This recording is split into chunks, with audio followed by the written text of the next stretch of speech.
वक्ता द्वारा दिया गया वक्तव्य उसकी अपनी निजी राय है, जिससे एचडी न्यूज़ इंडिया का कोई भी लेना देना नहीं है। राष्ट्रीय नागरिक पार्टी के राष्ट्रीय अध्यक्ष कृष्ण कुमार गौतम जी हमारे साथ जुड़ चुके हैं। सबसे पहले कृष्ण कुमार गौतम जी, आपका चैनल पर स्वागत है। धन्यवाद। सर, आज आपकी पार्टी का जो उद्घाटन हुआ है, स्थापना हुई है, तो सर आपकी भविष्य के लिए सबसे पहले तो आप अपने बारे में थोड़ा सा बताएं। मेरा नाम कृष्ण कुमार गौतम है और दिल्ली का ही मैं मूल निवासी हूँ। असौला फतेहपुर बेरी मेरा गांव है और मैं दिल्ली सरकार से assistant commissioner trade and tax retired हूँ और परिवार में सभी एजुकेटेड हैं, सभी अपने पैरों पे खड़े हुए बच्चे हैं।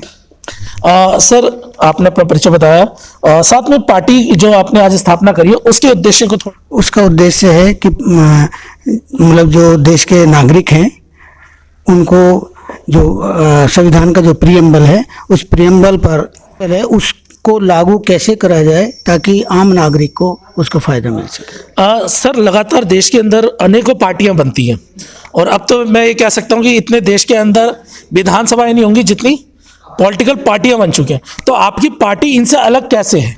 क्योंकि हमारी पार्टी का जो उद्देश्य है वो पहली बात तो ये है कि जो संविधान का उद्देशिका है उसको आधारित है और किसी व्यक्ति विशेष धर्म और समुदाय पर आधारित नहीं है, बल्कि उससे अलग हटके भारत में जन्मे प्रत्येक नागरिक को जो मूलतः मिलनी चाहिए वो शिक्षा, स्वास्थ्य, आवास और रोजगार, इसको हमने प्राथमिकता दी है। और हमारी पार्टी जो है, जो व्यक्तिगत आज़ादी है किसी धर्म समुदाय को मानना, उसकी अलग अपनी निजी होगी, लेकिन पार्टी के अंदर किसी व्यक्ति विशेष धर्म और समुदाय पर बात नहीं हो। सर, ये बात तो सभी राजनीतिक दल करते हैं ना कि जब कभी कोई पार्टी उद्घाटन होता है या पार्टी की सभाएं होती हैं, वो सब ये कहते हैं हम भारतीय संविधान को ही प्राथमिकता देते हैं, वही हमारा प्रेम्बल है, सब कुछ हमारा वही है, लेकिन वो तो फिर उस पर नहीं चलती ना, वो भी धर्म और समुदाय के आधार पर ही चलती हैं। तो ऐसी क्या खास वजह है कि आप लोग आप पर विश्वास करें? देखिए, हम लोगों ने जो संविधान का प्रियम्बल है उस प्रियम्बल पे आधारित हमने विचारधारा बनाई है और हम उसी से लोगों को, जो नागरिक हैं, उनको लाभान्वित करेंगे। अभी तक जितनी भी पॉलिटिकल पार्टियां हैं वो ठीक है, आपने जो कहा कि संविधान के आधारित बनती हैं, परंतु उनकी जो विचारधारा है वो संविधान के प्रियम्बल से अलग हटकर अपनी जो व्यक्तिगत विचारधाराएं हैं किसी व्यक्ति विशेष धर्म और समुदाय पर काम करते हैं, जिससे देश का जो प्रत्येक नागरिक है उनकी विकास होने के बजाय वो 3 भागों में डिवाइड हो जाता है, जैसे किसी व्यक्ति विशेष धर्म और समुदाय पे।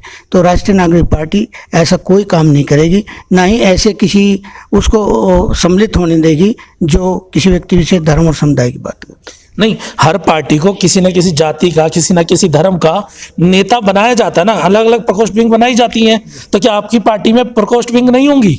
नहीं, यानी जैसे बनाते हैं कि SC ST करके विंग होती है, OBC विंग होती है, सवर्ण विंग होती है, ये विंग नहीं होंगी आपकी पार्टी में? यहाँ पर कोई विंग नहीं होगा, केवल स्त्री, पुरुष और किन्नर, यही विंग है, यही इन्हीं के लिए आइडियोलॉजी तैयार। अच्छा, ये 3 विंगों के साथ आप काम करेंगे? मतलब ये विंग नहीं है, मतलब ये समाज, जैसे स्त्री समाज, पुरुष समाज और किन्नर समाज, जो संविधान का प्रेम्बल है उससे इन तीनों वर्ग को लाभान्वित करने का। सर, आपने कहा कि आपकी पार्टी में 49% पुरुषों को आगे टिकट दिए जाएंगे, 49% महिलाओं को टिकट दिए जाएंगे और 2% किन्नरों को। लेकिन अगर हम बात करें भाई जिसमें काबिलियत है, चाहे वो पुरुष हो, महिला हो या किन्नर हो, तो उस पर आप ऐसे इतना लिमिट क्यों बांध रहे कि हम 49% उसे देंगे, 49% उसे देंगे, 2% उसे देंगे? जिसमें काबिलियत है उसे देंगे टिकट, है इसमें कौन सी क्या बात है? उसमें प्रतिशत रखने की क्या जरूरत है? लेकिन नहीं, जो प्रियम्बल है वो प्रत्येक नागरिक की बात करता है और प्रत्येक नागरिक का अभिप्राय स्त्री पुरुष किन्नर है। तो हम जो सामाजिक, राजनीतिक और आर्थिक, वो इन 3 वर्ग, मतलब 3 लोगों को करेंगे, जैसे स्त्री, पुरुष और किन्नर। अभी तक जो देखा गया है पॉलिटिकल पार्टियों ने पुरुष प्रधान रखते हुए महिलाओं को तवज्जो नहीं दी है, लेकिन राष्ट्रीय नागरिक पार्टी जितनी तवज्जो पुरुष को देती है उतनी ही तवज्जो स्त्री और उसी तरीका से किन्नर को देगी। तो महिलाओं का जो आरक्षण की मांग हमेशा उठती रही, लगातार ये बात बार बार संसद में भी उठी है कि बराबर की भागीदारी के लिए, क्या आप उस रिजर्वेशन का समर्थन करते हैं महिलाओं के लिए? देखिए, पहली बात तो ये है कि महिलाओं को रिजर्वेशन की बात ही नहीं आती। जब संविधान ऑलरेडी कह चुका है कि समता के आधार पर स्त्री, पुरुष और किन्नर को देना है। अब किन्नर को 2% इसलिए दिया कि उनकी जो पॉपुलेशन है वो स्त्री और पुरुष के बराबर नहीं है। यदि बराबर होती तो उनके लिए भी वैसी व्यवस्था करी जाती 33 और 34 में। तो इसलिए केवल पार्लियामेंट में जो बातें उठती हैं वो इसलिए है कि पार्लियामेंट में भी अभी तक पुरुष प्रधान की नज़रिया से देखा जाता है, जबकि जो कॉन्स्टिट्यूशन का जो प्रियम्बल है वो नज़रिया तीनों पे बराबर रखता है। इसलिए राष्ट्रीय नागरिक पार्टी उस नज़रिया से बात करती है कि रिजर्वेशन किसको दी जाए, क्यों दी जाए, जब वो बराबर संविधान बोलता है कि बराबरी में है, पुरुष स्त्री के बराबर है, किन्नर पुरुष और स्त्री उसके बराबर है, तो रिजर्वेशन की बात नहीं आती। उन्हें संवैधानिक तरीका से स्त्री और पुरुष को बराबर और किन्नर को भी बराबर देना चाहिए। अच्छा, अंत में मेरा ये सवाल है कि अब देश में जो चुनाव आने वाले बंगाल में, तो क्या बंगाल के चुनावों में भी आपकी पार्टी उतर रही है? यदि हमारी यूनिट बंगाल में बन जाती है तो सेम इसी पैटर्न पे होगी कि जितनी भी निर्धारित सीटें होंगी उसमें से 49% पुरुष, 49% स्त्री और 2% किन्नर को दिया जाएगा। अगर हम मान लीजिए कि सिर्फ वहाँ पे पुरुष ही पुरुष आपके साथ आए, महिलाएं ना आई या किन्नर नहीं आए, तो फिर वो सीटें खाली छोड़ दी जाएंगी? तो हम प्रयास करेंगे, क्योंकि जब किसी चीज़ को नई बात है, हम ये कहेंगे भाई जो संवैधानिक अधिकार है, संविधान में समानता की बात है, तो हम मतलब उनको 49% पुरुषों को, स्त्रियों को, और स्त्रियों को जब तक बताया नहीं जाएगा कि जो संविधान की जो आइडिया है, जो आइडियोलॉजी है, जो समानता का आधार की बात करता है, तो संविधान पुरुषों के साथ महिलाओं को भी वैसा ही अधिकार देता है जैसा पुरुष को देता है। इस समय आपकी राष्ट्रीय कार्यकारिणी टीम में कौन कौन लोग हैं? अभी हमारी जो कार्यकारिणी है उसमें कृष्ण कुमार गौतम अध्यक्ष, देवेंद्र कुमार विडलान राष्ट्रीय उपाध्यक्ष, और आपका